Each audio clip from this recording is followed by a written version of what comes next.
அறிவரசனுடைய அம்மாவும் அப்பாவும் மட்டும்தான் வரதா இருந்தது. வந்து அறிவரசனுக்கு அறிவுரைகள் கூறி புத்திமதிகள் கூறி கூட்டிட்டு போக முடியுமான்னு பார்க்கலாம் அப்படிங்கிறது தான் அவங்களுடைய நோக்கமா இருந்தது. அப்படித்தான் நம்ம கிட்ட சொன்னாங்க. அவங்க மாமா இன்ஃபேக்ட் வந்து எங்களுக்கு டைம் இல்லை, நான் வரமாட்டேன்னு சொல்லி சொன்னார்.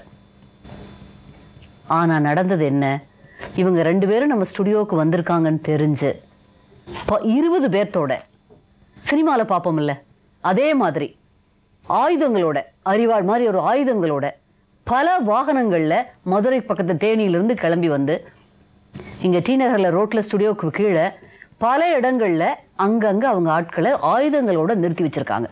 அதாவது இவங்க 2 பேரும் கீழே போனால் இவங்களுக்கு என்ன பண்ணலான்னு ஐடியாவோ தெரியல. அவங்களுக்கு கூட்டிகிட்டு போவாங்களா இல்லை கொலையே பண்ணிட்டு போவாங்களா என்னன்னு தெரியல. என்ன அப்படி ஒரு வன்மம்!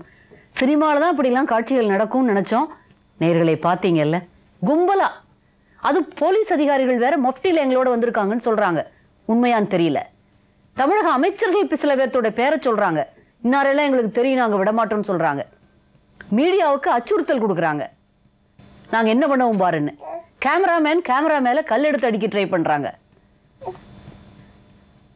என்ன எப்படி வாழ முடியும்? அவங்க 2 பேரும் பயப்படுறதுல 100% நியாயம் இருக்கு.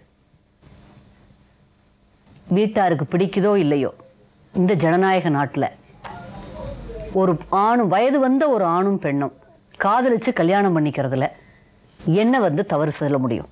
அம்மாக்கு அப்பாவுக்கு பிடிக்காம இருக்கலாம். ஒரு தாய் தகப்பனுடைய கஷ்டத்தை ஊர்ல ஒரு ஜாதி வித்தியாசத்துல கல்யாணம் பண்ணாலே தாங்க முடியாதவங்க, அதையெல்லாம் நாங்கள் மறுக்கவே இல்லை. பட் அதையெல்லாம் உட்கார்ந்து பேசித்தான் தீர்க்கணும். அதற்கு மேல்பட்டது தானே காதல். வயது வித்தியாசமோ ஜாதி வித்தியாசமோ திருமணம் ஆனவங்க ஆனது இல்லைங்கிறதையோ பார்க்காம, இப்ப திருமணம் டைவர்ஸ் ஆன பொண்ணு தானே, இன்னொரு கணவரோட வாழ்ந்துட்டு இருக்க பொண்ணா இருந்தா இது தவறுன்னு நம்மளே கண்டிச்சு பிரிச்சு அனுப்பலாம். ஊர்ல விவாகரத்து பெற்ற பெண் தானே அது, அதுவும் சின்ன பொண்ணு. மகனுக்கு ரொம்ப பிடிச்சிருச்சு. நம்ம எல்லா பெற்றோரும் என்ன பண்றாங்க, நான் அடிக்கடி சொல்றது உண்டு, ரொம்ப அன்பா வளர்த்துறோம் குழந்தைகளை. என் குழந்தை என் குழந்தை என் குழந்தைன்னு அவ்வளவு ஆசையா வளர்த்துறோம். எல்லாம் பார்த்து பார்த்து அவனுக்கு பிடிக்கும்னு சாப்பாட்டுல இருந்து ஒவ்வொன்றும் பார்த்து பார்த்து செய்யறோம். ஆனா அவங்க வாழ்க்கையில மிக முக்கியமானது திருமணம். அதை மட்டும் நம்ம முடிவு பண்ணணும்னு நினைக்கிறோம். அது எப்படி நியாயம்? அவங்களுக்கு யாரை பிடிக்குதோ அதை கல்யாணம் பண்ணி வச்சா தானே அவன் வாழ்நாள் முழுக்க சந்தோஷமா இருப்பாங்க. நமக்கு பிடிச்சவங்களை திருமணம் பண்ணி அவங்க எப்படி சந்தோஷமா இருக்க முடியும்? நமக்கு பிடிச்சவங்க அவங்களுக்கும் பிடிச்சிருந்தா ரொம்ப சந்தோஷம். கால மாற்றத்துல இதையெல்லாம் அனுசரிச்சு தானே ஆகணும். ஏன்னா நம்ம கற்காலத்திலேயே வாழ்றோம். 21வது நூற்றாண்டுல ஒரு ஜனநாயக நாட்டுல, உலகத்துல ஒரு மாபெரும் ஜனநாயக நாட்டுல வாழ்ந்துகிட்டு இருக்கிறோம் இல்லையா? இந்த இளம் தம்பதி இன்னும் எவ்வளவு நாளைக்கு இப்படி பயந்து ஓடிட்டு இருக்க முடியும்? இன்னும் அச்சுறுத்தல், இன்னும் ஜமுனா சொல்றாங்க இதோட விட மாட்டாங்க, இனிமே தான் எங்களுக்கு இருக்கு. எப்படி நம்ம பார்த்துட்டு இருக்க முடியும்? நேர்களை பார்த்தீங்க இல்லையா? இவங்களுக்கு வேண்டிய பாதுகாப்பு கொடுக்க வேண்டியது நம்மளுடைய கடமை. அறிவரசன் ஜமுனா 2 பேரும் நம்ம மாண்புமிகு தமிழக முதலமைச்சர் அம்மா அவர்களுக்கு ஒரு வேண்டுகோள் விடுங்க. எங்களை இப்படி மிரட்டுறாங்க, எங்க உயிருக்கு வந்து எங்க உயிருக்கே அச்சுறுத்தலா இருக்கு. ஏன்னா அவங்க தமிழக அமைச்சர்கள் பேரையும் காவல்துறை அதிகாரிகள் பேரையும் சொல்லி உங்களை மிரட்டிட்டு இருக்காங்க. அம்மா மட்டும்தான் காப்பாற்ற முடியும் உங்களை. கண்டிப்பா அம்மா காதுக்கு போகும், போனா கண்டிப்பா உங்களுக்கு உரிய பாதுகாப்பு கண்டிப்பா கிடைக்கும். 2 பேரும் சொல்லுங்க.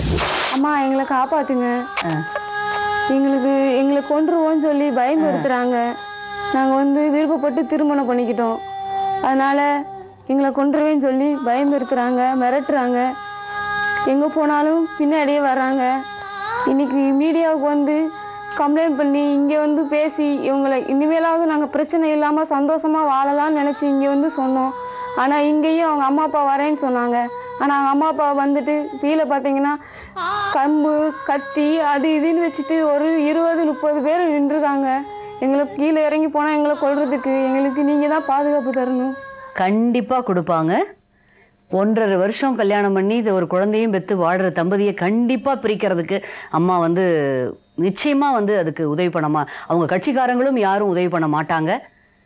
இந்த நம்பிக்கையோட முதலமைச்சர் அம்மாட்ட சொல்லியாச்சு, இனிமேல் நமக்கு கவலை இல்லைங்கிற ஒரு நிம்மதியோட இன்றைய நிகழ்ச்சியை நிறைவு செய்கிறேன். மீண்டும் நாளை மற்றொரு உண்மை சம்பவத்தோடு உங்களை எல்லாம் சந்திக்கிறோம். அதுவரை நன்றி, வணக்கம். சொல்வதில்